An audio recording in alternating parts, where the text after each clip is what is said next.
Good day everyone! Ito na muli, a day in a life ng isang mansalanyang vlogger na HM student. So ayun, Monday na nga uli at ito, papasok na po sa school ang inyong Inday. Ang first subject namin is PE ng 10 AM. Kaya ito, madaling-madali na. Ang lapit-lapit na nga ng BH pero late pa rin. At least hindi ako mag-isa, di ba? Nagsama pa ng kakampi. And then ayan, OTW na nga kami sa room ng PE subject namin and konting pasilip sa aming court, sa court ng school pala. Sa aming court. So yun, nakarating na kami sa room namin and then ayan, umupo na, syempre. Alam naman tumayo, diba? Konting ayos-ayos, kunwari hindi kinakabahan sa recitation. And then ayun, dito nagtatanong-tanungan na sila ng mga question para sa quiz at recitation. Ay! Stress yarn. Ayan, may sumisinghot, may sipon. Di ako yun, ha? So, yun, dito nag-start na yung recitation namin. Nag-volunteer na si Kuya Jomari para siya na yung maunang mag-recite. And then here, makikita niyo tumayo ako kasi nag-volunteer na yun ako, syempre.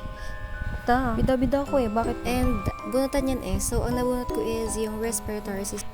Medyo na mental block pa nga ako, pero goods naman. Respiratory system is one that responsible for the intake of oxygen, elimination of carbon dioxide, and plays an important role in maintaining acid-base balance. Yun lang, di ba maiksi lang? After ng recitation, nag-quiz kami. Nag-check na rin kami and voila, perfect. Next subject is kay Ma'am Kim. So, ayan, review. Pero wala na kaming quiz sa kanya. Ang nire-review ko pala is yung sa isa naming instructor. Natatawa ako sa part ito kasi sabi niya, videohan ko daw siya kunwari. Nagre-review, be. Highlight pa more.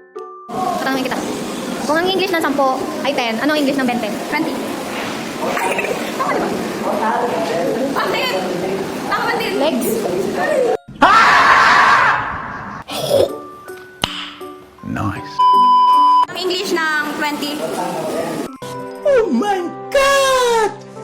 Wow! So, dahil hindi sumipot yung aming instructor, nag-TikTok na lang. O, diba? Parang kiti-kiti lang. Makikita niyo dito, perks ng pagiging maliit. Kahit saan pwede dumaan. And yung isa pa namin instructor is nag-announce na wala na rin kaming klase. So, ayan, pauwi na kami ulit sa BH. Sayang-saya nila, uwian na eh. Pag uwi ko ng BH, ayan, ito nabutan ko, pusa. Pusang maganda. So yan, dahil wala na pang masyadong ganap sa aking buhay, hanggang doon na lang po ang ating video. Bye mo. Love you. Goodbye. Bukas na ulit.